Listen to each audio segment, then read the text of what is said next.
welcome. Season 5, episode 22 of the Ball Card Show, the sports podcast for the Sports Collector. I'm Jason. I'm Gary. And we have got a lot of news to jump into right away. We've got record numbers. We've got eBay changing things up, maybe for the seller's benefit, which is definitely not a story we've run in the history of eBay of the pod. Topps Chrome has a release, but it's missing someone very important this year. Very important. And then, as you've all heard, unless you've been under a rock, these rookie royalty boxes, topic of a lot of controversy, conversation, they dropped, people bought them, and they're selling the cards. We want to jump into all that and more today on this episode. How you feeling? You ready? I'm ready. It was like I got a collar on and everything. I'm all dressed up for the occasion. Well, our schedule got thrown off a little bit this weekend because we had a Sunday show. Yeah. And so when you have a Sunday show, Monday just becomes crazy. Why don't we start there since we're talking about how we're feeling? Card Fest, Grove City Card Fest was this weekend. Yep. I think eventually it's called Columbus Card Fest. But the show was spectacular. Yeah. We told you guys about it last week. The same folks who promote Ship Shawana, B Sports, Brad Beeman and his team, and the Card Collector 2 team and Ryan do this show. And it was nuts. It was nonstop. All day long. Crowded. At one point in the day, I was like, man, I'm starting to get a little hungry. You're like, bro, it's 3:00 already. Yeah. Like the day was gone. It was nonstop. I went to look for some stuff with one of the dealers for some stuff for Whatnot for us. And as I was doing that, I realized it was starting to get flooded. So I had to hurry back to the table early on. And then there was no pause. There was no break. Neither you or I even had a restroom break. Like it was nonstop. At one point, I was so thirsty. And gosh, maybe you'll remember the name of the folks. Loyal podcast listener. He and his family came over and talked to us for a little while, and they heard me say something about how thirsty I was. Oh, and shout out! He's on TikTok, Vendetta out of Mansfield. Okay, there family. It is. Okay, and they went and got us a couple bottles of water. Awesome. It was so sweet. Appreciate it. His daughter did. It was awesome, and I desperately needed. But on the way home from the show, I stopped at the gas station. I got 2 32-ounce Body Armors, and they were gone before I got home. I love Body Armor. It's juicy juice. No, they make a new one called Body Armor Chill. They taste like juicy No, juice. they're really good. I'm a fan. Okay. Well, he's already one slushie in this morning, by the way. It is I not made my the sheets afternoon, stop. and he had a 32-ounce Big Boy Slurpee on the way in. I needed some caffeine. I would agree. Cardfest is fantastic. I don't think it's going to get any smaller. No. Columbus is going to be interesting. We've talked about this before. It's a really good location and great sized town for a really large card show, but the facility becomes the issue in the city. So you can scale it, but at some point there's only so many spaces at size for something much larger than that are affordable to the point where you could do something like a card show. Sure. I hope we see it soon. I mean, we're going to be following it. We're big supporters of it. We love it, the way that they put that together. It's so well promoted. Great show business-wise, obviously. Oh, yeah. And once again, thank you to all you that walked up and said, hey, that you appreciate the pod. I have one other thing about the show. Mm-hmm. Brad will post this. If you were at the show and you bought a green Bowman First JJ Weatherholt from me, you left a purple Luke Adams auto Bowman First sitting on the table. I turned it into Brad. He will be posting it to the Lost and Found. Yeah. If you don't claim the card, he will sell it, and the proceeds will get donated to the kids scavenger hunt that they do at these shows. But I want to make sure that I pointed that out. If you bought that green JJ Weatherholt, you got a Luke Adams sitting with Brad Beeman. You left it there, and I turned it into $100. Yeah, no, I didn't do that. I just turned it in. Yeah. Want to make sure I pointed that out. It wasn't him. He didn't steal it. Nope, Gary's you just not left it laying on the table. All right, before we jump into more of the news, real quick, tonight, if you're watching this the day of the episode, we have another 10 slabs we're giving away for buyers. I'm gonna vent for a second. Yeah, go ahead. Talk about this. And I'll pick out which ones we're doing. If you're not aware of it, we had a troll on YouTube talk about our illegal giveaways because we said that we were doing buyer giveaways. It is not federally legal to technically do a buyer's giveaway. Whatnot allows people to fill out forms to keep everything on the up and up. And wouldn't you know it, a Givey Goblin won the biggest hit out of the giveaway. Super frustrating. There's nothing we can do to control that. It was annoying. We really want it to be someone that spent even $1 with us to get a $100 slab, but we cannot be in charge of that. So it is what it is. Gary, show a few highlights for what we have coming in this week. Yeah, so buyers giveaways again for this week on Whatnot. How about another really nice Jahmyr Gibbs tricolor number to 225 in an SGC 9.5. My favorite, I think, not the biggest one, but my favorite. Manny Machado variation PSA 10 rookie. Got a Bryce Young PSA 10 silver debut. And a real sneaky one, probably the most valuable card we're giving away this week. How about the first-year Sapphire Dodgers unique color match Ohtani SGC 10? It's like a $100 to $120 card. So that'll be the capstone of the night. You like my use of capstone there? That's good. And then we have one more week where we're still giving away all the slabs from that juice box case where we did a review on. So if you've been thinking about it or you said you're going to jump on Whatnot, tonight is the night, 7 o'clock. Also, big announcement, breaking news. Breaking news. New graphic. I'm giving you orders for edits, and you can't not do it now. That's Got it. New graphic logo. New banner across the bottom. We are going to be releasing. Many of you have talked to me on TikTok. The biggest issue you have is sourcing. So not only are we going to talk about that today in the value box, but we're going to also be offering midweek low-end lots through what we're calling lunchbox lots. It'll be a midweek Whatnot auction show. Everything we sell is going to be lotted up, so you're able to get into it on value. These are all cards that if they were not part of the ball card show with our Whatnot collection purchases, I would be putting on eBay. So it's going to be legitimate eBay sourcing inventory. 3 and 5 card lots, right? Yeah, and some of you just don't want to play the buy cards worth $20 at a time game, and you'd be pumped to buy really good like bargain bin stuff in lots. We're going to be doing that on a regular basis starting on the 16th. It'll be a lunchtime show. We're targeting, what we say, 12 to 2? Yeah. Noon to 2 Eastern Standard Time. So the shows are already up on the Whatnot page. Be sure to bookmark those. Yep. It'll be a different vibe, a little more laid back. We can get creative with the lots. There may be some that are 2 cards. We may have a 10-card lot. You never know. We'll be mixing that up. So be sure to check that out. Bookmark those. That's a lot of self-promotion on the front end. That's all right. Let's jump into the other news. Big news. People are spending money on cards. It's not slowing down. Yeah, no, we've been telling you guys for probably 2 months now, maybe a little longer, that we are entering a boom cycle in this hobby. And this last month proved it. And this is just eBay, Fanatics Live, Golden, like the reportable platforms. Yes. Not even Fanatics Live, just Fanatics auctions. $305.7 million just on those 3 reporting platforms in June. That is the highest sales dollar volume in reportable hobby history. That does not count Whatnot. That does not count TikTok. That does not count Fanatics Live. That does not count eBay Live. It is going crazy. Like you said, we saw it Sunday at the show. It was packed all day long, and it's not slowing down. We are on the front end of this. Waves of people at the table with cards that they've recently opened, started collecting. Like, I don't know what comp means when you say, hey, where are you valuing this card? Like, so many people brand new to the hobby are rolling in. This is not just a carryover from the COVID boom that feels happened. like 2020. It's and the market's expanding across the board. Yeah. It's not just the high price points. It's not just, we're not even, here's what's wild to me.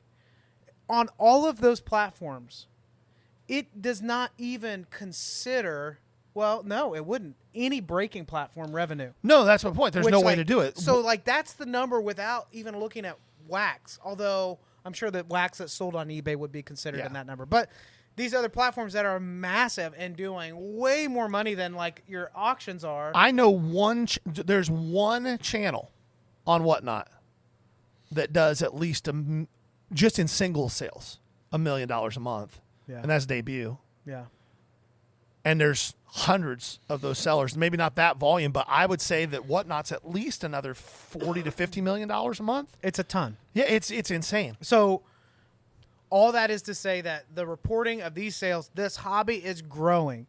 Fanatics doesn't even have all the big 3 licensing And their goal is just to grow the international collector base.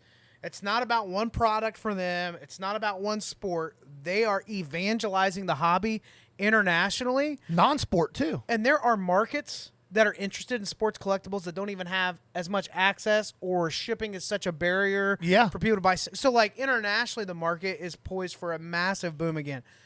We are the opposite of people that are, like, on the hype train when it comes to things in the hobby. Anybody that's listened to this for a minute knows we tend to be more on the pragmatic side. Some would call it negative, right?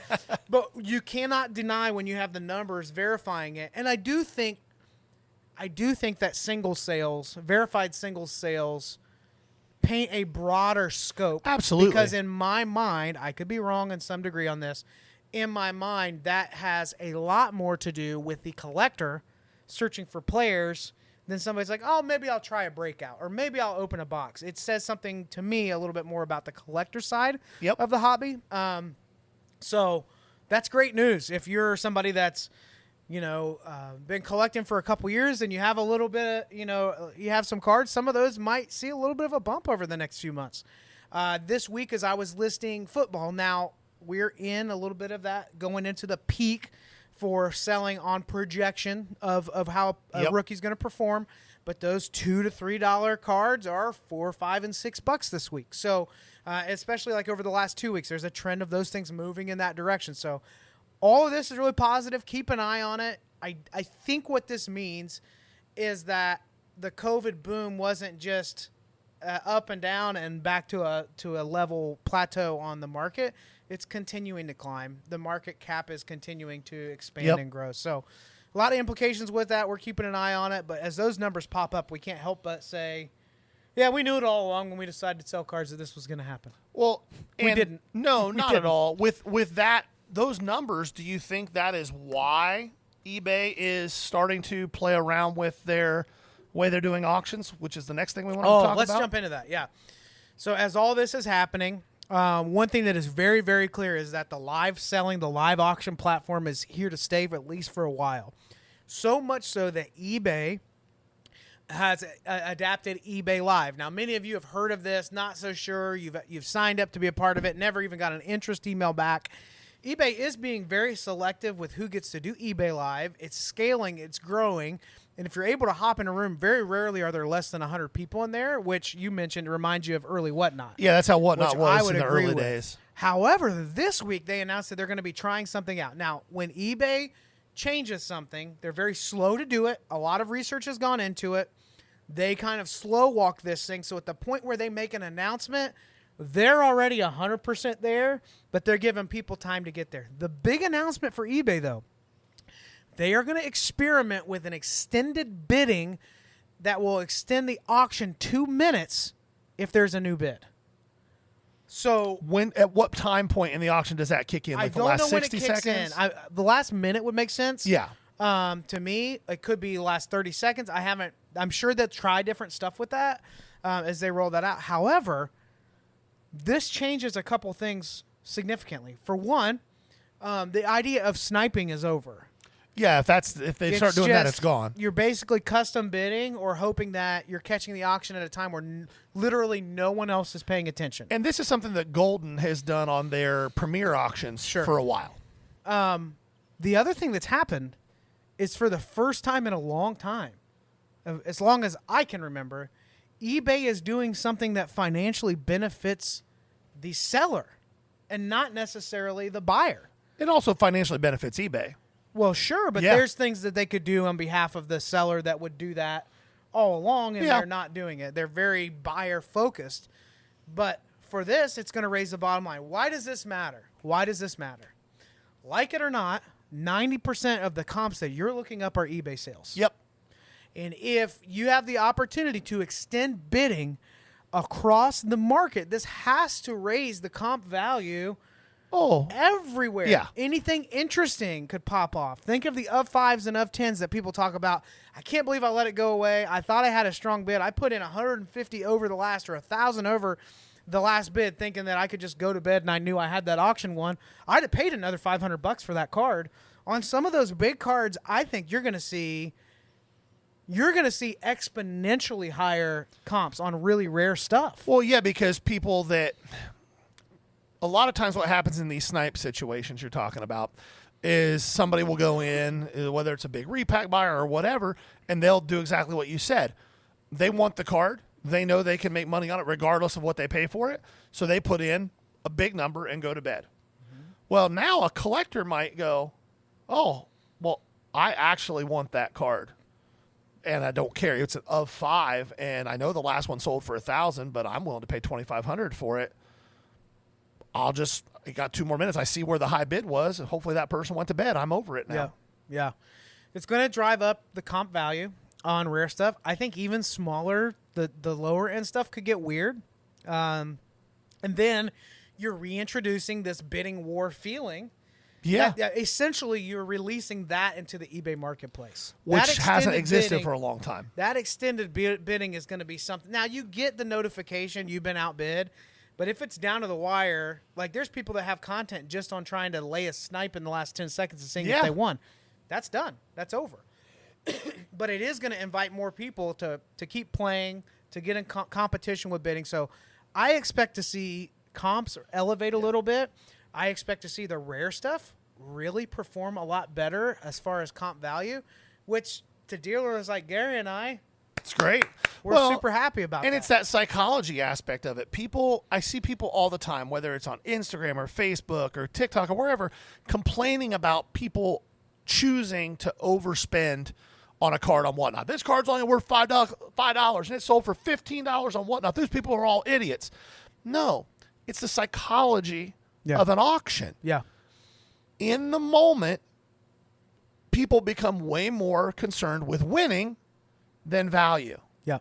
And if that starts to happen on eBay, like you said, it'll just be people paying what they feel like paying for the card, which is what happens on Whatnot. Or you'll have way stronger custom bids. Yes. But it's going to be interesting. Like, I think, like, the week of, like, Bowman draft releases, some of these true low-number cards. Oh, going to go nuts. We could see some dumb numbers on it. Now, here's what will be interesting. Like, and it may not, but can you think, like, and I didn't talk about this before, will this have any impact on shill bidding? How is it impacted by extending it out 2 minutes where it could take another hour or 2 hours? Well, I mean, shill bidding's here's the reality. eBay is where shill bidding happens. Right. This will enable shill bidding to be extended. People are still going to shill bid because eBay does not have any functionality that forces the buyer or the bidder to actually pay for the card. Now, you as a seller, I believe, do have the option to click a setting that says require immediate payment. Right. So their payment method on charge will be just charged immediately. But most people don't do that. But it doesn't do anything to stop someone from requesting a cancellation, which could in turn leave you negative feedback, which could, even if your policy's there, if somebody wants out of the card, they can get out. Yeah. I think it would be cool if with the extended bidding, they found a way to wrap in the pork on this bill and make everybody do instant payment if they're going to do extended bidding. I think it would be really great if eBay had policies that are functional for both parties. Yeah. That would be great. I will say this. I do think this is a step in the positive direction for eBay with auctions. I think it's a net positive. Yeah. I don't disagree with you. It'll be interesting to see, like, a card that stays in that extended bidding for, like, a day. Like, it's going to happen. There'll be some cards that get weird like that. All right, let's keep it moving. I talked too long about that. That's okay. Topps Chrome is being released, which everybody loves because we have, the big chase. We've got the on-card auto for the rookies, and more importantly, we have the MVP buyback program, which has been a huge success for Fanatics over the last couple of years. However, this year, Topps left out one important thing. Blows my mind that they left it out. What's not in there?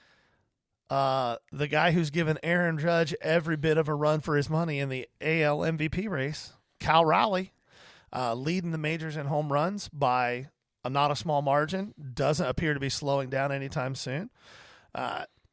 He also doesn't appear to be on the checklist, right? Yeah, no, he's not on the checklist from what anybody can see, which is insane. Okay, so do you know the process? Like, how do they decide who's on the checklist? Like, I what have- goes into that? I have no clue, but the idea that a guy who's been a top 5 catcher in baseball for 3 years isn't on the checklist is mind blowing. In a market that's highly collectible. Yeah, we're gonna have Connor Wong on the checklist, but not Cal Raleigh. So let's Okay. talk through this. If you're unaware by now, maybe you're new to the hobby, they do an MVP buyback where if you have the AL or NL MVP, and then they have all the base, the different parallels, the different variations, you literally can walk them into your local LCS for credit. Credit starts as low as what, $20? $20 and as high as 200, I Yeah, believe. depending on what you have.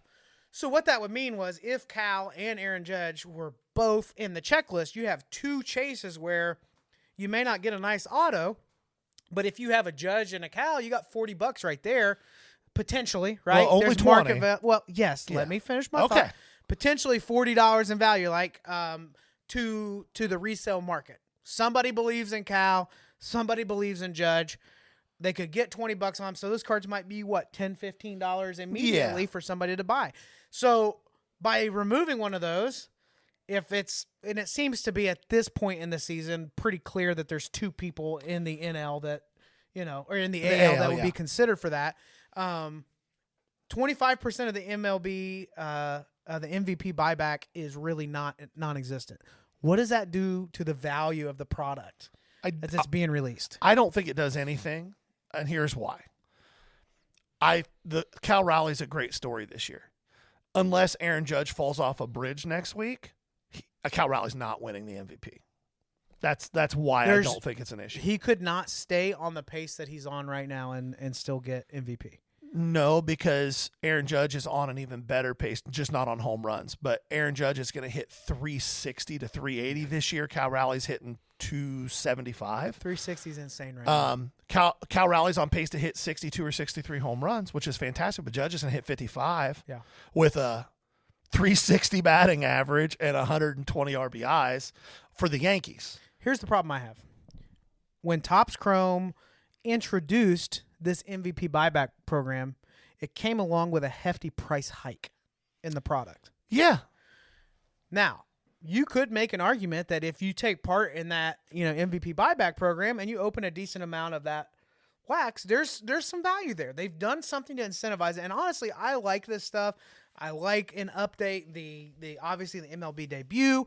I like these chases. They even did this for WWE this year. Yeah. We happen to have Tiffany Stratton refractor. We did. We got like $40. We're just going to buy whatnot inventory. We're like, oh, we should take that in. We'll turn this into a giveaway. So the concept is great, but to miss out on one of the biggest stories in baseball this year, I just don't understand how that happens. I feel like starting catchers should be in the product. One would think. Now, it may be something weird, and I have no idea if this is the case. This is through the grapevine. If you're watching this a month later and we're wrong, just give us a break, all right? Yeah. It may be something as simple as Cal Raleigh chose not to pay his MLBPA dues, and he's not on the list. Like, that's weird to me because he has cards and other products. But yeah, if he's not on this checklist, which is what it seems like, it seems like a big oversight. Now, would I love to see Cal Raleigh win an MVP? Yeah. That would be fantastic. I just don't think he's going to. Now, you do have some chases on the NL side. Like, that's a little more open. Ohtani's obviously in the lead, but Pete Crow Armstrong is right there.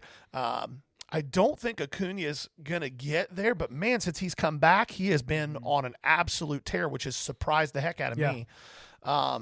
So there's options in the NL that you can still go. One of the things I've done the last few years, and it hasn't worked out because the runaway winners have been runaway winners.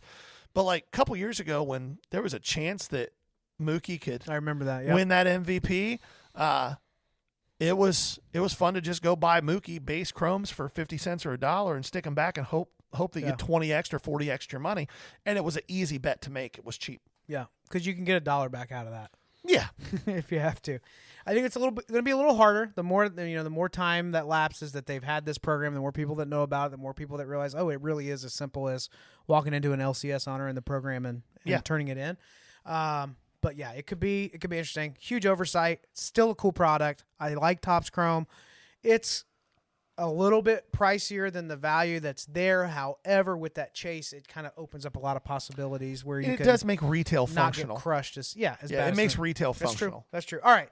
One more topic to discuss before we jump into the value box. We told you there was a lot of news this week.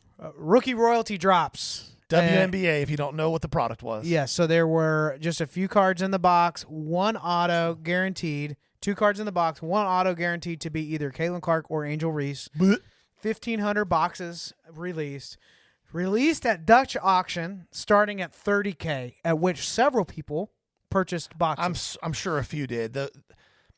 If you're watching this and you were that person, they're not watching us if they're that person. Get help. That's absolutely moronic. Yeah. The product reached its floor. Now, if you're not sure what a Dutch auction is, this is how it works. Product releases, the full allocation of the product.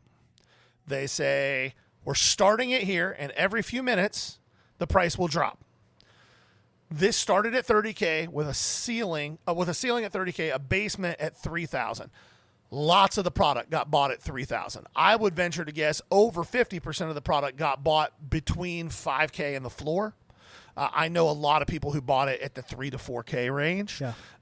The fact that Panini had the audacity to start this at $30,000 is just mind blowing to me. Yeah. Especially when 50% of the autos in the boxes are somebody who literally doesn't have a market right now, who has been surpassed by Camila Cardoso and Cam Brink and all these other players in the WNBA rookie market. Mind-blowing to me. I know when the product released, everything was overnighted after that auction, so everybody had the boxes. Oh, it's a race to try to get your money back. Yeah, everybody had the product the next day, and you texted me and went, "What is Panini doing with these? All these cards are being hit." Yeah, all the boxes got opened. Like, there were only 1,500 of them. They all got opened for the most part. And what's it's crazy, immediately saturating the market with super high-end Caitlin. Yeah, that people are trying to there. get 20, 30K a signature for. Now, I've got to say something about, so like the logo lady. Oh, yeah, that's what I was getting ready to say. Rookie of the Year inscription is hit, right? Massive card. On that card on the back, we're used to the runaround with Panini, not from a specific game or event.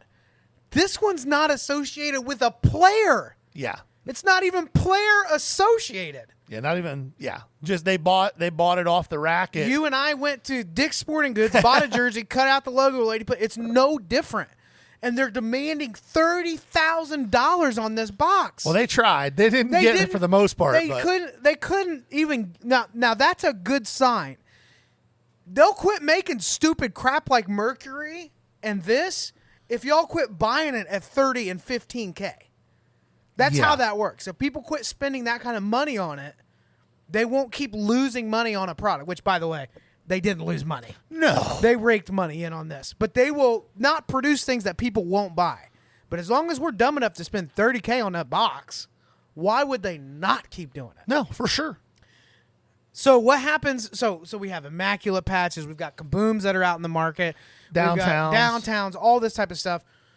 What happens when those products are released in their like traditional SKUs? Well, some of those really high-end products won't be released. Like, we're not going to get a dedicated, flawless WNBA product. At least not with Caitlin's rookie year. Like, Are you sure? We're already halfway through the second season, and I don't believe there's any plans for anything like that. We're not going to get immaculate WNBA. Doing a whole print run on something like that would not be cost effective because there's just not going to be that market. Now, if Panini's smart, they're going to start getting 2025 product out soon. Yeah. Because Paige Becker's market is exploding. Yeah. So. Yeah. Not a $30,000 box. No, it should have been a $3,000 to $5,000 box. So what's cool is we've got a couple more weeks till the National. We'll see a lot of that. I bet we see quite a spray of values in those showcases for that. Oh, especially for sure. if some people got into those boxes at $3K. They're going to be more than happy making $10K off of that. I don't know. I've seen a few guys that got in there at $3K to $4K that are still wanting $25K to $30K for their of 50 Caitlin Clark autos. Keywords. Wanting. Still wanting. Yeah, and they're going to keep wanting that. And a lot of them have the delusion that they're just going to take it to the National and get that. Do people not realize, like, on a product like this where there's these guaranteed hits, like you have a 50% shot of hitting this Caitlin auto, the scarcity piece that comes into play here? I mean, to an extent it is, but if you think about it, there's 750 new Sure. Caitlin autos, 750 new Angel Reese autos that nobody really wants. And the demand for Caitlin stuff, like, again, I can't emphasize enough. We've talked about this ad nauseum, and I will keep talking about it because I don't think some of you guys understand it. The demand for Caitlin Clark stuff is higher than any other athlete out there right now, regardless of men's, women's, regardless of the sport. And it's not close. Like, go look up just a base Caitlin Clark Prism card from this year. And in the last week, you will see 3,000 sales of the card at $20 a crack. Yeah. Like, her demand is so high right now that I don't think we're going to run into a supply-demand issue. I do think we're going to run into what we're seeing right now, which is at a certain point, the market isn't going to bear that dollar ask for Caitlin Clark. Yeah. Like, I can get a traditional pack-pulled of 99 Caitlin Clark auto out of Prism for $6,000 to $8,000, and somebody wants the of 99 Immaculate, they want 25 for it at a royalty, I'm going to go ahead and grab that Prism auto. Yeah. I don't think this will be the last product Panini does this with, as they are sunsetting. Yeah. We're going to see more of these little cash grabs anywhere where they've got the opportunity to do it. But let's move over to the value box after all that news, man. Long episode. We'll have to try to move through this quickly, but when we were discussing what we wanted to talk about for the value box, I was telling Gary that the one conversation and the one question, especially when I'm live on TikTok, shipping eBay orders and all that we keep getting asked over and over and over is, how do you source? How do you keep buying? How do you find constant inventory? Obviously, I have a filter for me where I'm looking for low end and high end and showcase. I wouldn't say high end. The real high end people would be like, I've been to your showcase, bro. That's not high end. Yeah. The $200 to $500 range is where everything's I really try to relative. For Gary, now that we're doing Whatnot, you're kind of spending a little more time looking into the lower end stuff as well, and not just showcase stuff. But how do we source? Where do we find it? How do we buy? Now, in the past, you've heard us talk about like negotiating at a table, and we've got our own business metrics, and I don't ever go over this percentage. And for some of you, that's a really polarizing conversation. We want to zoom out a little bit and just think about the whole approach, even approaching these conversations. How much time should it take and how much work should it be to source cards? That's what I was getting ready to say. And so we're kind of taking that different angle in here with this, and not just when I'm at a show and somebody says, well, you do this. That's not this conversation. We're talking about finding inventory and how do Gary and I keep doing that in a way where we do it for a living. So as we jump into that, a few different categories we want to hit. The first one, where do we source? So like, where do you find the inventory you have to sell at shows, to sell on eBay, to do a garage sale with your cards, whatever you're going to do. So let's jump into that one first. Yeah, and I think that prefacing all of this is what Jason just said. This is real work. This is time. It is energy. It is hours away from your family. You're not going to be able to regularly source large amounts of product if you're not willing to work. Fair? Yeah, it takes – people don't factor in how much time it's going to take. I think they think you just do a search and there it is and you go pick it up. Well, and I think people think that, well, these guys have a podcast, so it just walks to them. That's not how it works. We talk about where to source in big buckets. You can source online. You can source through local marketplaces like Facebook Marketplace and Mercari and places like that. And then you can source in person. That's everything from garage sales to card shows to antique malls, LCSs. Those are the big buckets where you can source. In my opinion, the reality of it is that if you're really wanting to do this, you're going to be using all of those. You're going to find things that work better for you, but you never want to neglect any of those. At least one day, and I know Jason does it usually at least one day, I go to all three of the LCSs in our area that are people that I do a lot of business with. That are my give friends. them a shout out. Show them a little love. Father and Son in Powell. Shout out. Newhart Cards up in Delaware. Shout out. Lock City over in Hilliard. Shout out. Yeah, so Give some love. those are the 3 that I go to every week. The owners are my friends. They know when I walk in, I'm going to spend money. And if there's stuff there that works for me, it works well for both of us. I tend to take a lot of stuff they've had for a while off their hands because I see a bigger variety of people at shows than they do with the 70% of the same regulars that come in every week. Right. Jason has had a lot of success utilizing like Facebook Marketplace and Craigslist. Those are all places that I search and I do a little bit on, but that's not my main thing. And then I personally, Jason, his brain doesn't comprehend this, although he's starting to get there as he's doing more shows. I'm just a real stupid person.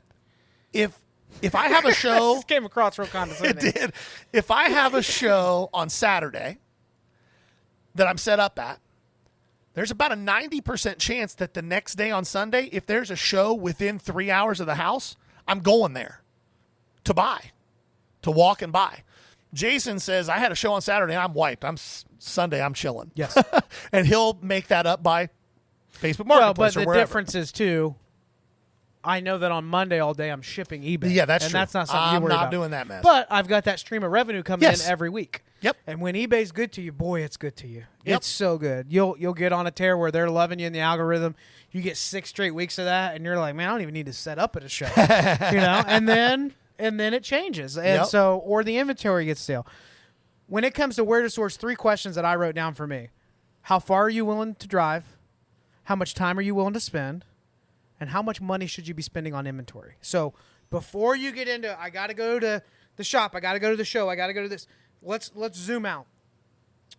This is obviously going to be a more card business focused conversation, right? Yeah, which is what a lot of our similar stuff is. principle for buying for your PC, but I feel like people kind of already have a plan for that. I think this is where people feel lost. When it comes to how far you're willing to drive, if you treat this like a business and you had, let's say that you had a 9-to-5 job and part of your 9-to-5 job was to go and find what you're going to sell.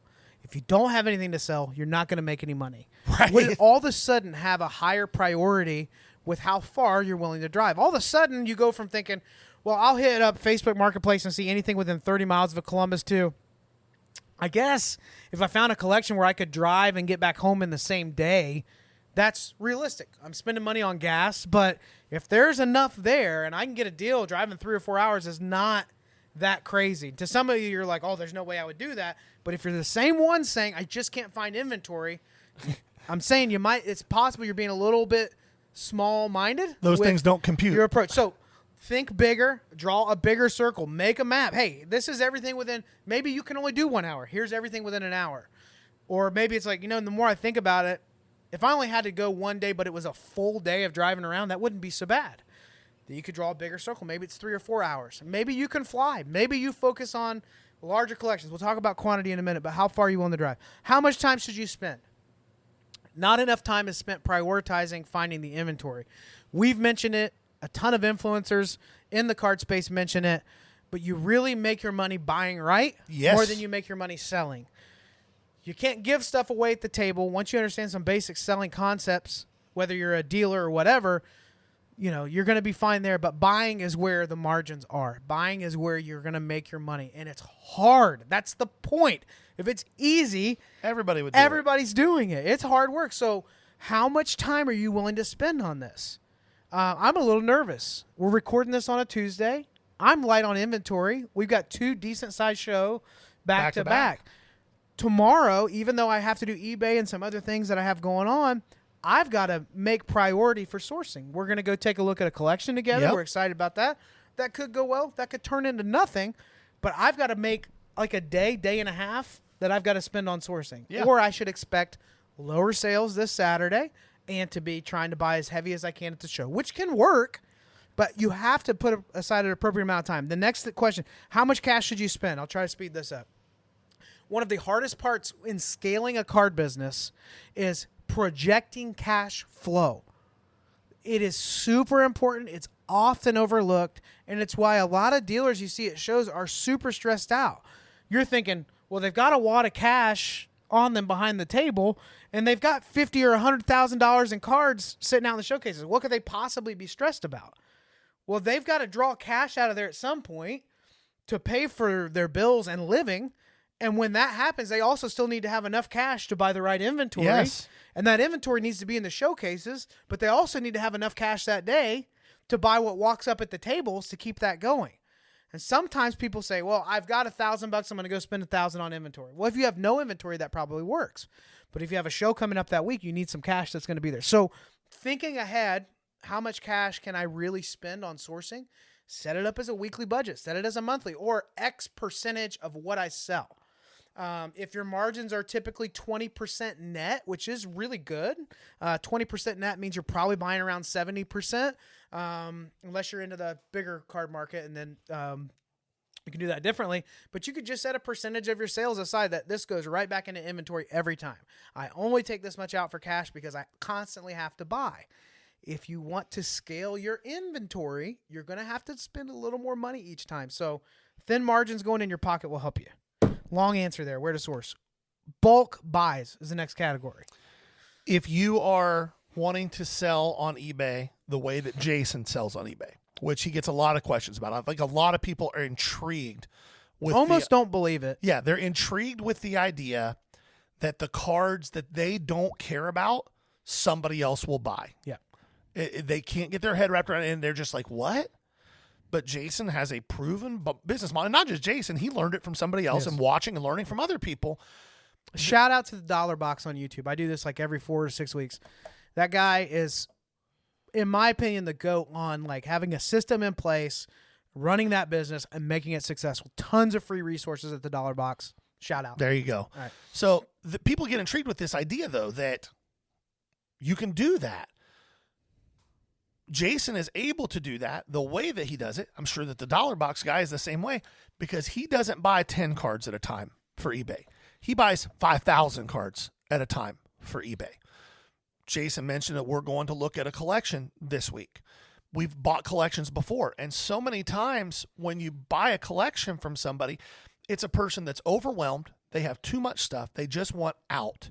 They don't want to take the time to comp 5,000 cards. They go, here's the like 30 or 40 best cards here. Let's work a deal that makes sense on these. And the rest of this is throw in at 10% or at 2 cents a card or whatever it is. Those types of buys are what you're looking for, right? Like that's the goal when you're finding it. When you're bulk buying for a showcase, if you're setting up at shows, it's a little bit different. You're not usually buying 5,000 cards at a time in that situation, but you're buying... Trying to get a stack. You're trying to get a stack. Somebody walks up to the table with their case, and when I'm looking through somebody's stuff to buy, I'm trying to find a minimum of 5 cards, ideally 10 to 20, so that I can dollar cost average. I might have to pay a little stronger on one thing in order to get this other stuff. I had a card I bought this weekend that was that way. I paid almost full comps on 3 cards so I could get this one card at the dollar number that I really wanted to be at. So think about what he just said for a second. He paid up on 3 cards so he could get another card at the value he wanted, which I'm assuming was really good margin on that one. But sometimes you're going to have to shift your thinking from individually is the value there, especially on low end. Yes. You're going to look at a bulk box and say, 90 Donruss? This is a whole row of it. That's 1,000 of these cards. How much is he going to want per card? You just start spinning out. There's other stuff in the boxes too. Yeah, breathe. Be sure that you're there. Sorry, I interrupted. No, that's a really good point. Again, though, when you're bulk buying, you hear Jason when he talks about low-end liquid all the time. A lot of this stuff he ends up in at less than a dime a card. Yeah. Sometimes less than 2 or 3 cents a card if it's really low-end stuff. That sounds crazy until you realize how many cards fit in a monster box. Yeah. A 5-row with no top loaders is about 1,000 cards per row. Yeah. So 5,000 cards. And he'll buy those monster boxes for $60 a box. Mm-hmm. And that's kind of a going rate. Now, do I want to buy 10 of those a week? No, I could never process it, and it's more time than it is value. Well, you did that one time, and it took you 6 months to I've process done it a couple all. times. Yeah. So yeah, and the thing is when you do that, is that row of 1990 Donruss, 99.9% of it going to go directly into the trash can? No. It's going to go into a box that becomes a stack of boxes that you later sell as bulk. Yes. And you get almost $50 back per box. Yes, exactly. So, let me answer that. Yeah, so that's the point. Like, But in that 1990 Donruss, there are 3 or 4 cards that are the reverse negatives Yeah. that still sell for $3 or $4 a piece. So when you're buying bulk, the goal is quantity is going to make margins better. And do you know what you said margins? I think this is super important. Do you know where your net is, especially on the low end stuff? The reason I'm spending a little more time there, if you're not a low end person, don't worry about it. But there's a lot of people following through the TikTok, eBay content. When you are buying in bulk on the low end, do you know how much money you make when you sell that card for $199? Like, have you really broken down the math? I do. If a card is $199, if I can't list a card for $199 free shipping, it doesn't go up in my store. So there are cards worth less than that. That's Those your don't net make around the 50 cents, right? I'm netting around 50 cents before I bought the card. Okay, so some of you are like, why in the world would you do that? Well, when you can buy enough cards to get these in for a nickel or less a piece, and you can incentivize buyers to buy 5 or 10 cards at a time, and you get repeat buyers, those quarters add up pretty quick. Yeah. But if 50 cents was your margin, then where do you need to be for the card for it to make sense for you? So in some ways you hear that, you say, oh, then I'll never do it. Or some of you say, that's it, I have to get low end in bulk. I'm never going to the LCS to just pick them out one at a time. Now you can do that, but in a $1 box, I need it to be worth $5. Yes. In a 50-cent box, I need it to be worth $3. I've already calculated in my head where those need to be. Now compare the time it would take for you to source 1,000 cards out of the LCS. Just scanning them one at a time. One at a time, finding them, right? How many hours are you going to spend in the shop to find that, right? To how long does it take for me to get really good at buying in bulk at shows and finding bulk collections online? Yeah. And when you do a comparison of time, there are weeks where inventory's low. I'll be at the LCS. You'll see me digging there. I've been there 6 hours. I've only got 150 cards, and I got to go do it again because I have to have inventory to put in. But if I can buy in bulk, it changes everything. So, one of the things I would encourage is if you're doing that on the low end and you've been spending $50 a week, wait a month, take $200 to the show, try to buy a box, try to buy a whole row, put yourself out there, get rejected, get comfortable with rejection. Yes. And when they say, no, I don't have anything like that, you have a cheap business card or a Post-it or a note. And it's, hey, I'm Jason. I buy bulk. Here's my number. Here's my email. I'll drive to you. Email me what you got. I'm always looking for it. So when you buy a collection that has nice stuff and you have that leftover stuff you pitch, I might give you money for that. And I'm telling you, it takes time, but 6 to 12 months later, I get calls. Yep. People bring boxes to me now, to the table. Does the podcast help? You said it doesn't. I don't think it's fair to say now that in the last month, I would say that there have been more people because of the podcast that are coming up. So I don't want to ever be like but it's not like that. It's not like the main flow Right. of what happens. Right. Yeah. But you've got to think bigger. Can I take 200? Can I get $500 to go buy low end? Because you're going to get way better margins buying that stuff in bulk. You just got to go. Well, let's talk about how to have those conversations then when you have those opportunities. For me, those opportunities are more live settings at shows. And I'm going to use an example from a couple weeks ago. Jason and I have both been getting better and better at buying and sourcing for our Whatnot stream. I was at a show in Chillicothe, and I bought out one full table, and I bought all of the value slabs from another table. And the conversations that I had were very simple. And the first thing you want to think about is most of the time, the person on the other side of the table that's set up, the seller, hasn't even thought about selling all their stuff at once. Like, it's not a thought that's crossed their mind. The one table I bought out was perfect Whatnot stuff, and it's not stuff that I would probably ever put anywhere other than in my value boxes if I was set up at a show. It was a ton of football and basketball retail color. Values on the stuff was like 140 cards, 130 cards, something like that. They were all already one-touched. Huge bonus for us for Whatnot. Yeah. And they were valued anywhere from $2 to $35 or $40. Yep. Right? I saw the table and I looked at a few things, and his price tags were way off. First off, ignore price tags most of the time if you're thinking about approaching it this way. If you're going for bulk, yes. Yes, ignore price tags. Don't ignore the seller. Yes, don't ignore the seller, but just in your brain, just disregard Mentally block that fear out. Hey, have you ever thought about, this is all really great stuff for our Whatnot stream. And the first question most dealers ask me is, oh, you're on Whatnot? Yeah, so you get to plug yourself a little bit. That's first. But have you thought about selling all this? I'd kind of be interested in all of it. Oh, I hadn't even thought about it. Oh, what would you pay for it? Oh, I don't know. It's your stuff. I was looking at a few of these things, and I mean, it seemed like stickers were a little bit all over the place. I'm guessing you probably priced the stuff right when you pulled it or got it. Oh, yeah, I know they're wrong.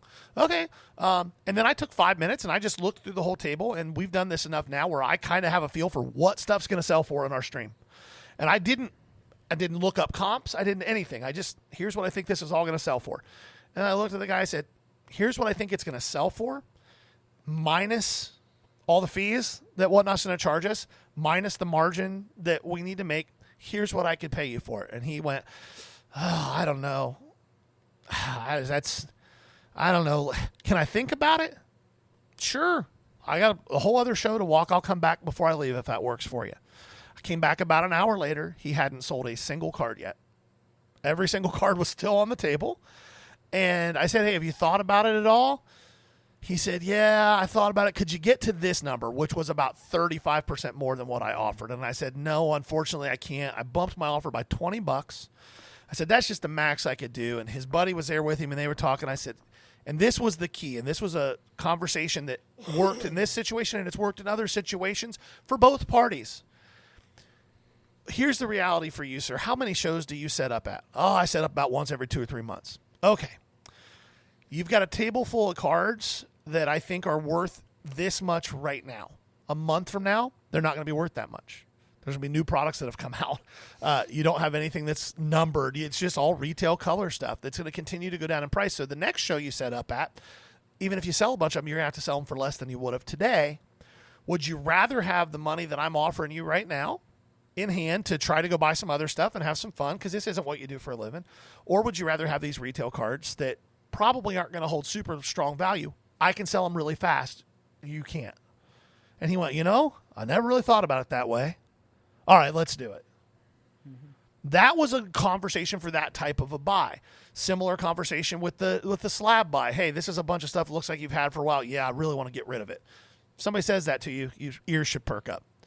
Hey, we need them for our Whatnot stream. I try to be at X per slab. I'm not even going to look at who the players are. Can we get there? Yeah. Yeah, that's fine. I'll take it. So let's wade in a little bit with that. Now, Gary and I both have we have a fairly extensive sales background. Yeah. And very different approaches. Very different personalities when we approach it. Even though we joke with each other with those exact same jokes, very different approach to those things. So you've got to be very mindful that you may approach somebody that's starting, consider, oh, this guy's trying to buy bulk at a bulk rate, and they may be very averse to that. So Gary, full speed ahead, he's going to be forward. He's going to map out why he thinks this should happen. To some people, that's going to feel like they're getting shoved, and they're going to kind of, set back. So if that happens, he changes his tone, or he realizes, and that's just when you detach and say, hey, this is your stuff. I don't have to buy it in bulk. Yeah. I just wanted to know if it's something that's available to you. So just be ready to pivot with that. Be ready to move in a different direction, and be okay with them not wanting to do that. Some things that I look for, especially at that price point, is if somebody has a lot of value boxes where they're taped off by price, super clean, super organized, sport, team set, all that. Somebody's already invested so much time, they're probably not interested in selling these out at a bulk rate, because they're doing everything they can, putting all this effort into supplies and bags to maximize the value. Probably not the right fit. The ones that I like to see are 4 showcases, 3 tables, and then 1 box that looks super random, like a 1 2-row box or a 4-row. Kind of like our tables. Well, kind of like ours, because they bought the collection. These things are left. They're just processing it, trying to get some value out. Hey, you have any interest in moving the whole box? And I, just like you, I tell them right away, looking for Whatnot inventory. That kind of subliminally presents the idea that you're going to want to buy these at margin. Do I want to sell these at margin in bulk? Right? But always entertain the conversation. And I can't tell you, the first 6 months that I shipped cards out, every single shipment had a business card where they could sell cards to me. You just keep putting yourself out there, letting people know that you're interested, that you're buying, what you're doing. Eventually, over time, with that consistency, you're going to have people that reach out to you. This last month has been the first time I've been I don't know, I can't buy everything that's coming to me. Yeah. And I know some of you are like, yes, that sounds like that has not been the norm. And I know this. Next month, there may be none of this. Right. So that's where timing out your cash, how much can you spend? But the first thing I would say is consider bulk as an option or multi-quantity orders to get your margins right. We have more happy buyer and seller agreements when there's a stack of cards or a box of cards compared to an individual card. And quickly on this point before we move to the last part of the value box here, one thing that I think you bring a lot of knowledge and experience in that I don't. Jason buys a lot more in person outside of shows than I do. What do you find to be the most? Is finding the motivation of the seller a big part of that process for you? Oh, we have a tendency. Card dealers are cocky. We are. Yeah. Card dealers are arrogant. They're also have a tendency to be very insecure. Because at the end of the day, yes, it's a business. People don't understand there is good money in it in time with a lot of work. But it's almost like a lot of identity is tied to your brand, right? You are the sole proprietor. This is your business and that. And the thing that gets missed out on because it's the 50th collection you've tried to buy in the last 3 months is that there's a person on the other side of the table. There's a person at their home. There's a person meeting you in the parking lot with their trunk full of cards. And they don't care that this is the 50th one of these that you've done. They don't care that you need inventory. They don't care what margins you need to have. So if you know nothing about them and you're not even interested, don't expect that to be a deal that's going to go very well for you if there's any level of negotiation. Why are you wanting to sell this? Well, these are my kids, and we've been cleaning out the house, and he told me he's just not interested in them anymore. This sounds very elementary, but, so you're saying you're cleaning the house out and you want to get rid of it. Now, I just repeated exactly what they said. What does that communicate? I'm listening to the words coming out of your mouth. Yeah. This isn't all about me. I think that's super important. The secret sauce is I actually try to be really nice to people. Yeah. Gary has seen me carry on conversations for 10 minutes after a deal went very south. Like it was clearly not going to happen. And then sometimes they come back 2 months later. Yeah. Because you're a decent human being to them.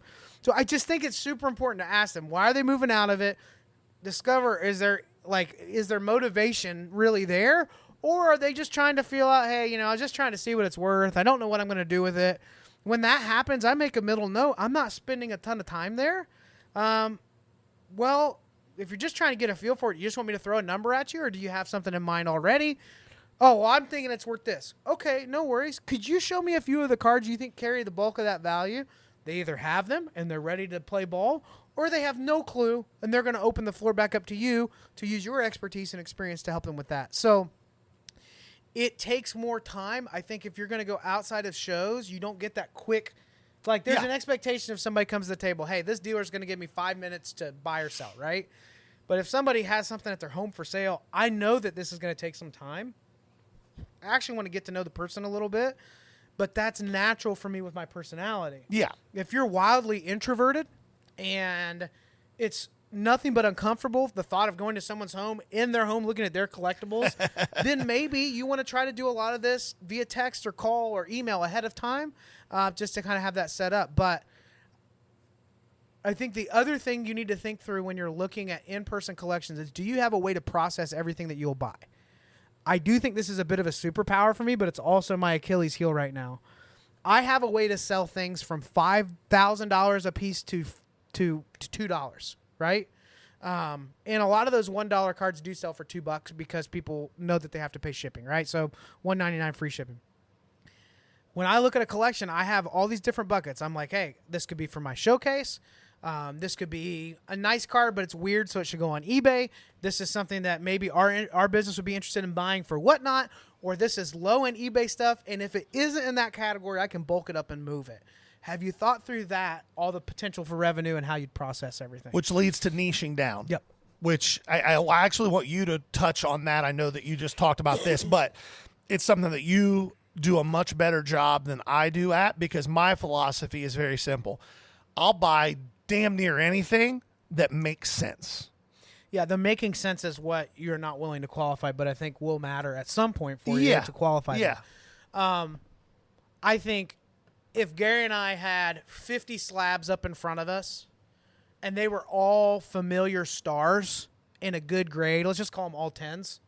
I think 95% of the cards we're both going to say, yep, I want that.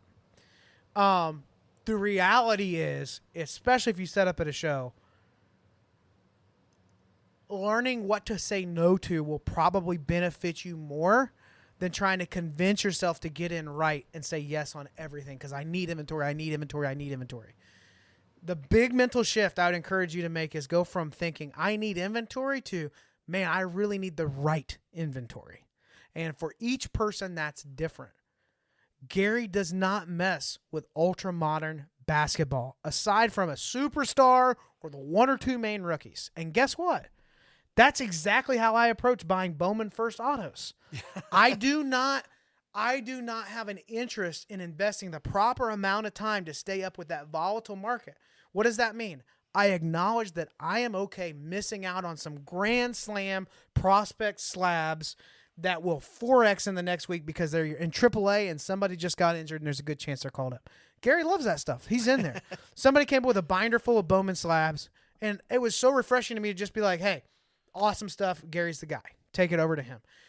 In the low-end market, I've started to learn where I excel. With vintage, I'm familiar with, and this is going to sound a little goofy, I'm real familiar with 70 through 77. Which, when I the can exact get same thing access to happens, it. I send you that Yep. stuff. When it hits me, I'm just, hey, take that to Jason. That's his wheelhouse, not mine. Now, I love vintage, but I'm not going to pretend that I'm any level of expert when we get into 50s baseball.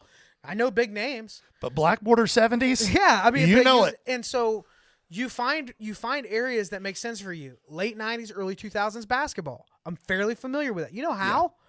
From listing and selling tens of thousands of low-end cards from those sets. Yep. So you learn what inserts you don't see and all that. So don't be afraid to niche down and say, I do this. I don't really mess with that. Now, let's say I'm a never basketball person, right? But a Kobe slab walks up that's unique and rare and has 15 comps in the last 3 months. I'm probably interested in buying that. Yep. So, I mean, there's going to be spots outside of that space, but when it comes to sourcing, niching down actually helps you. So one of the questions I love to ask is, you know, if you had to pick a decade, right? Like everybody's trying to get a feel for that. Is it mostly the early mid-90s stuff, or are we talking like 2000 to 2010? Why am I asking that? Because it was a dead spot in the hobby that was loaded with major stars, and there's a chance if the collection includes that decade that it's something in my wheelhouse that I'm familiar with that market, and we have buyers for that. So don't be afraid to narrow it down a little bit. I have no interest in learning Pokemon. I'm missing out on one of the hottest markets on the planet right now. I read that it was either 93 or 97 out of 100 of the top most submitted cards in the month of June. Our Pokemon cards. Thank you for finishing that sentence as well, Gary. Very helpful. But it is. Oh no, we got to go. We're good. Man down. We're good. Man down. But it's a market that's huge that I'm just not interested in investing that type of time into becoming an expert in. Am I missing out? Maybe, but I view it as I just revert that energy into the things that I care about, the things that I'm trying to buy right, the things that I'm familiar with. You can ask him. I am an assassin with a 4-row box of stuff that's marked like $5 to $20. Yeah. I will find every just send him card out. that's like a 3 or 4X multiplier off the tag. I'm like, go do your thing, man. And it's repetition. And I'm so comfortable there. Problem is, I don't want to sell that in volume at a show. It's not as fun for me. But No. don't be afraid to niche down and say, this is what I do. Tell your friends that are dealers, this is what I focus on. And part of that niching down process is knowing when to walk away from a deal. Not every customer is right for every seller, and not every seller is right for every buyer.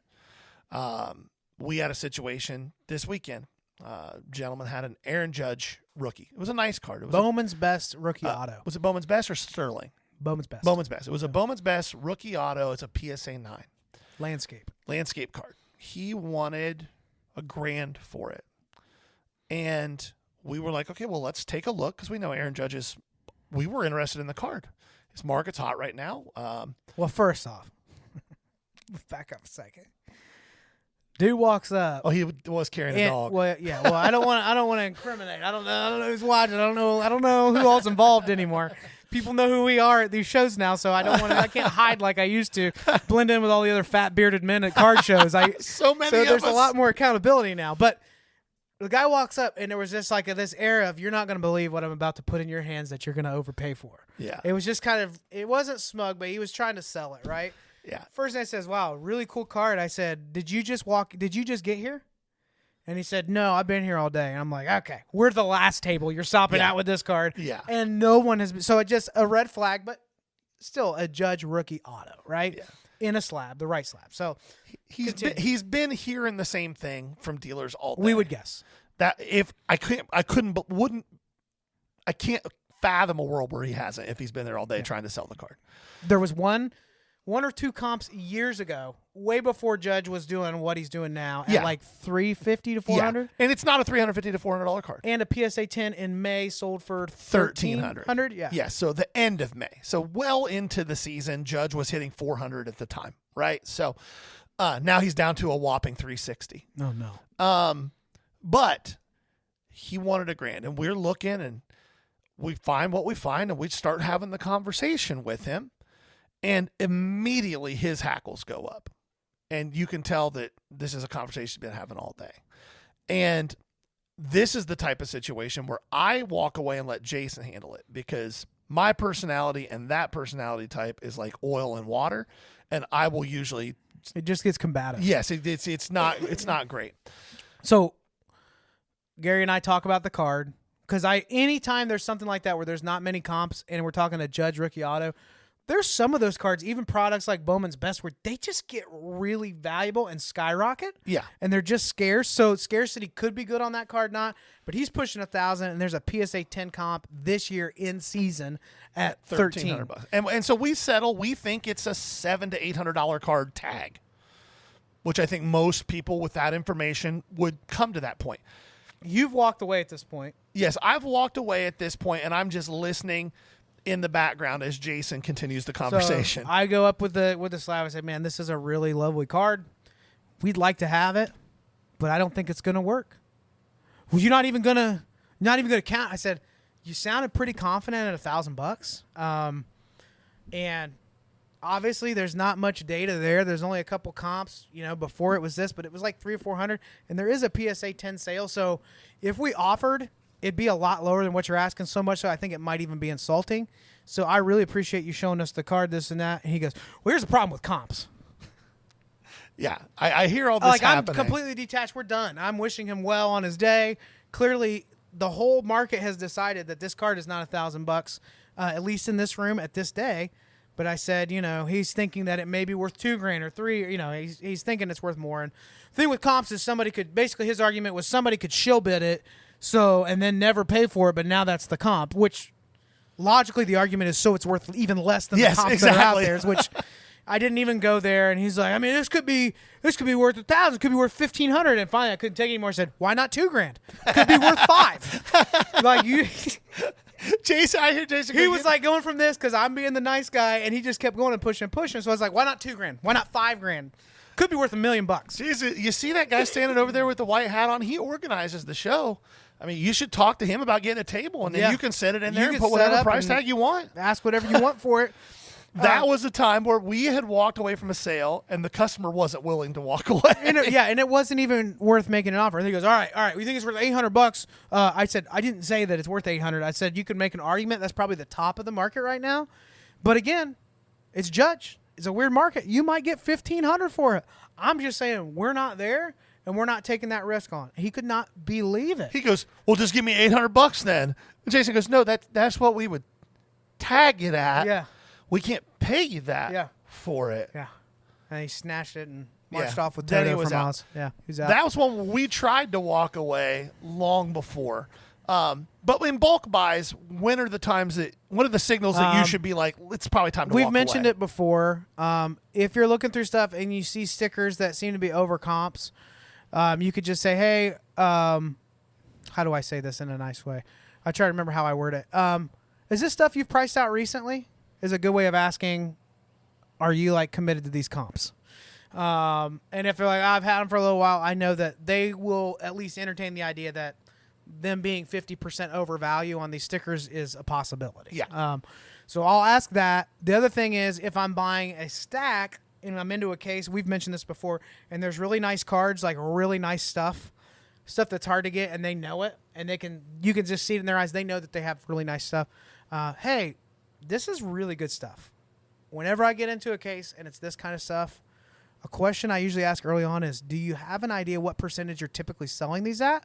Because I see desirable cards in here. I'd love to buy them, but I don't know that I'm going to be like a 90, 95% person. And I even say 90 to 95 just as like because that's a line where I know I can't even have the conversation. Yeah. And they're like, yeah, that's what I need. Hey, this stuff is sweet. I'm probably not the guy for you. But I know there's a lot of people in this room that do pay that percentage on this stuff. That's a time to detach and be okay with it. And sometimes people say that and they're like, well, I don't need it on everything. I said, okay.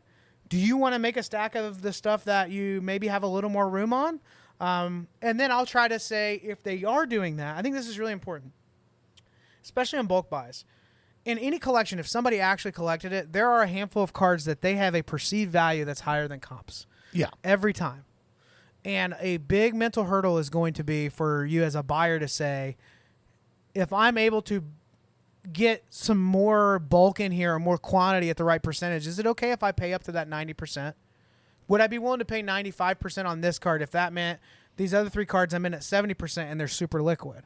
And so the math just changes. So maybe you're averaging out at 75% across the board, but you're paying up on 1 or 2 cards. So don't miss out on that opportunity as like a objection. Like in sales, it's like, no, I got to get 90 to 95%. I say, is that on all of them, or do you have room on some others? If they pull a few others out, then, hey, you know what? I might be interested at 90% on 1 or 2 of those too. So there's ways to circle back if it's the right stuff that you want. But you got to be okay walking away. With the low-end stuff, I'm telling you, once you figure this out, you're going to have to say no way more. I probably have 15,000 cards I've listed that I would not have. That's safe to say, out of 47. Now, that's a significant percentage, but you only learn by trying, you only learn the market by trying stuff. So being more selective will help you, and sometimes you just walk away. It's not the right deal. And, man, the worst thing you could do is convince yourself you should overpay for something. Oh, for sure. It's better to walk away. You're going to regret it. You're going to be pulling those out of top loaders like, well, I'm not going to get my money back here. You threw that money at it, and it's going to take you 6 months to get it back. Well, and the other way that you learn, and this is a point that you brought up, that it's something that I can get better at. It's something that I try to do, but I also know my personality, and it's sometimes hard for me to do. And that's when a deal does go south. Either somebody walks away from it not feeling good about the interaction, or it just didn't work out, and you're thinking to yourself, why didn't that work out? Like, I don't understand. Be self-aware enough and introspective enough to stop and go, what could I have done differently in that situation that either would have A, led to a deal being made, or B, at least us both walking away still okay with the other person and not feeling like one person was trying to take advantage of the other. Yeah. What could I have done differently, right? Yeah. I think it's really important to genuinely appreciate somebody taking the time to bring inventory to your table, even if it doesn't happen. They didn't have to do that. Nobody owes you inventory because you set up at a show. Nobody owes you the opportunity to buy their collection. If you don't have people walking up to your table to sell you stuff, and you don't have people selling you collections, your business is done. So there needs to be a genuine appreciation that they did that. But I always try to leave the ball in their court. Hey, if you ever do run into anything that maybe you've had for a little while, or a sport that you're not as interested in a collection buy, I will buy, and I will buy in quantity. I just have to target that percentage. I'd love a chance to buy from you in the future, and I mean that. Or I give them my card. Hey, if you ever have anything like this, find something you have in common, but always leave the ball in their court where they know I don't, there's situations where you don't necessarily want to see somebody again, but if it's a true deal that just doesn't happen, always put the ball in their court because those people have come back to me. Yeah. And sometimes that's the very reason. Like I've said no because where I'd have to offer isn't fair to you because you're wanting 90%. They would go sell those downtowns to whoever's buying them at 90%, come back and thank me, and then give me an opportunity on some other stuff. It happens all the time. Yeah. Those relationships really matter. Man, we got a long episode.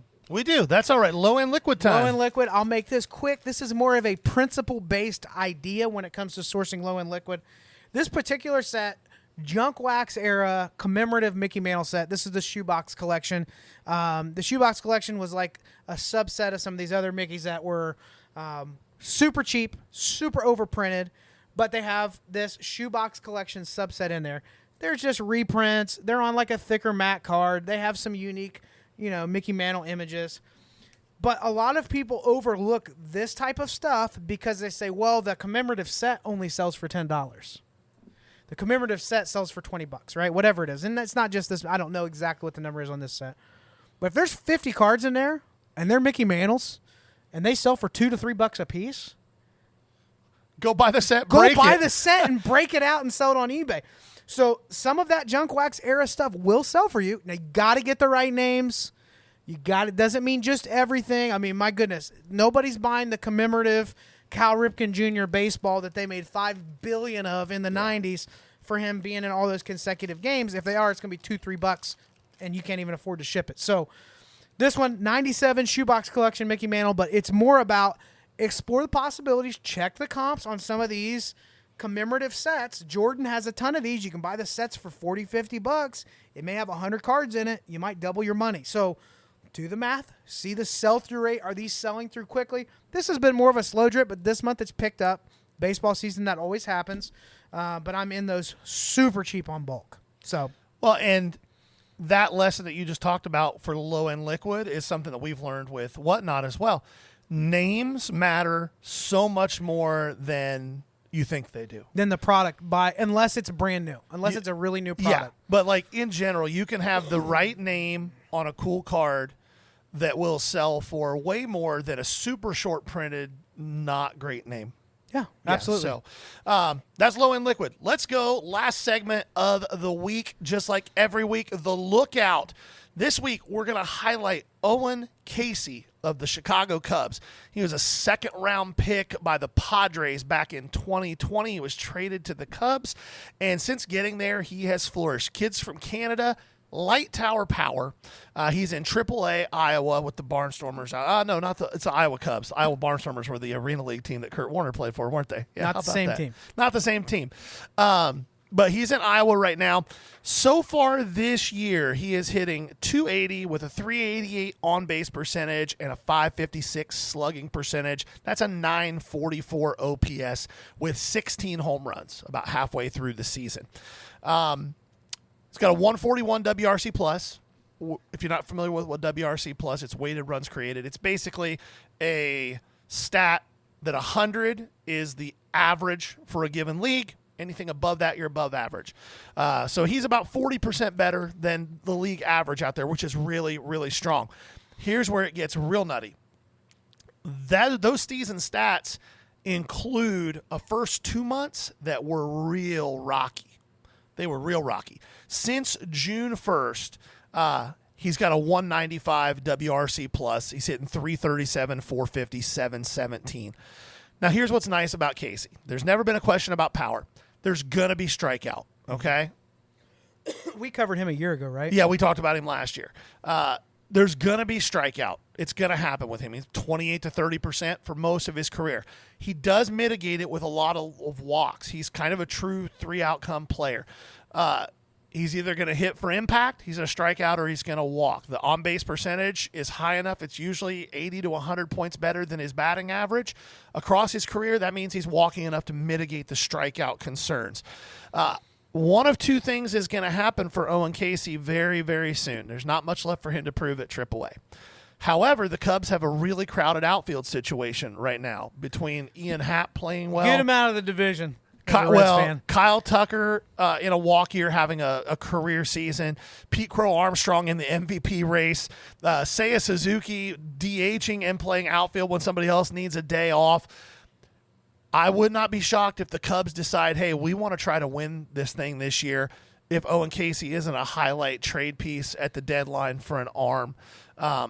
Or he's just one injury away from being up. He's next man up for the Cubs in the outfield. What product? 2020 Bowman Chrome is his first. They are down from where they were last year. I think there's still room for movement on him. And again, career numbers 278, 384, 483. He's basically a 900 OPS guy, real close to a 900 OPS guy for his career. Plays a decent corner outfield.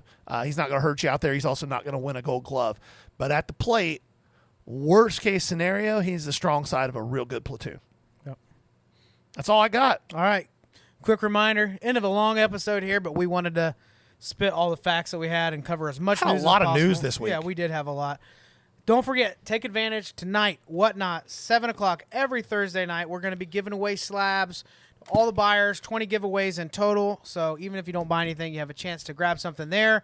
We are rolling out a midweek Whatnot show during the day, lunchbox lots. Go to our profile at the Ball Card Show. Bookmark those so we can notify you, let you know whenever we are live on that. Is there anything else I'm forgetting? I think you nailed it, man. The only thing left to say is, Well, should we want to hit shows that are coming up? oh, yeah, we do have a couple. Xenia this coming weekend on Saturday, and then the following weekend at Eastgate in Cincinnati. Yep. But other than that, there's only one thing left to say. This has been the Ball Card Show, the sports podcast. For the Esports Collector. Bye now. Peace.